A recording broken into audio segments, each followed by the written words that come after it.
ప్రజ్ఞ ట్యుటోరియల్స్కి స్వాగతం. ఈ వీడియోలో మనం బ్యాక్టీరియా వల్ల వచ్చే కొన్ని వ్యాధులు,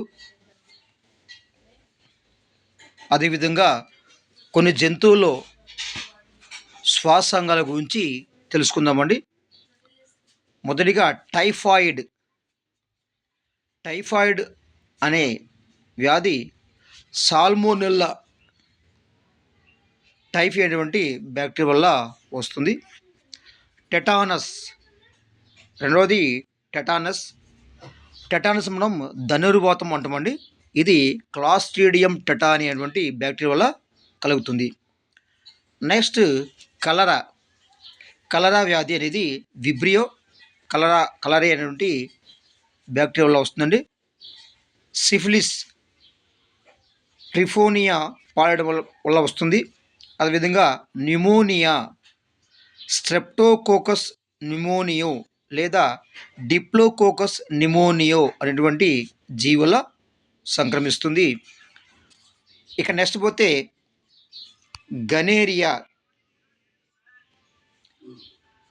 నిస్సేరియా లేదా నిసీరియా గనేరియా వల్ల వస్తుందండి.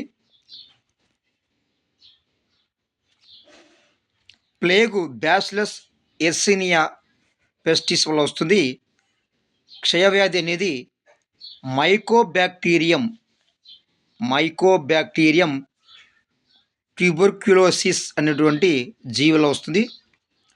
నెక్స్ట్ కోరింత దగ్గు అనేది, కోరింత దగ్గు మనం పెట్టుసిస్ అంటామండి. కోరింత దగ్గు అనేది బోర్డనెల్లా పెట్టుసిస్ వల్ల వస్తుంది. ఆంథ్రాక్స్ అనేది బ్యాసిలస్ ఆంథ్రసిస్ వల్ల వస్తుంది. ఇక కుష్టి వ్యాధి అనేది మైకోబ్యాక్టీరియం లెప్రే అనేటువంటి బ్యాక్టీరియాలో వస్తుంది. డిప్తీరియా అనేది కార్నిబ్యాక్టీరియం డిప్తీరియా వల్ల రావడం అయితే జరుగుతుంది. నెక్స్ట్ వివిధ జంతువులోని శ్వాసంగాలు చూద్దామండి. అమీబా, ఇతర ప్రోటోజోవా జీవుల్లో శ్వాసాంగము ప్లాస్మా లెమా.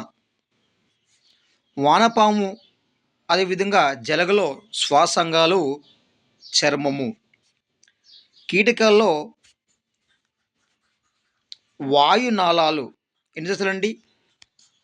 వాయునాళాల వల్ల ఈ యొక్క కీటకాల్లో శ్వాస జరుగుతుందండి.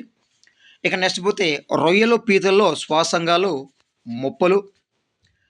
తేళ్ళు, అదేవిధంగా తేళ్ళు అయితే పుస్తకాకార ఊపిరితిత్తులు, బుక్ లంగ్స్ అంటామండి. పుస్తకాకార ఊపిరితిత్తుల ద్వారా శ్వాస జరుగుతుంది. అదేవిధంగా సముద్ర దోసకాయలటువంటి జీవుల్లో శ్వాస వృక్షాల ద్వారా ఈ యొక్క శ్వాసక్రియ జరుగుతుంది.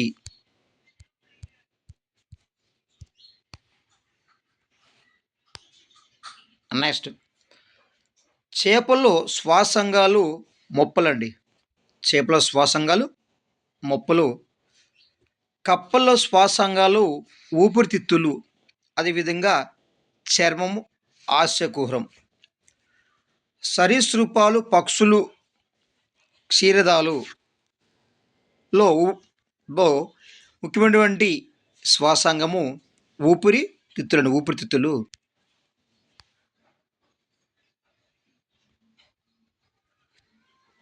ఇవి కొన్ని జంతువుల యొక్క ముఖ్య శ్వాసాంగాలు.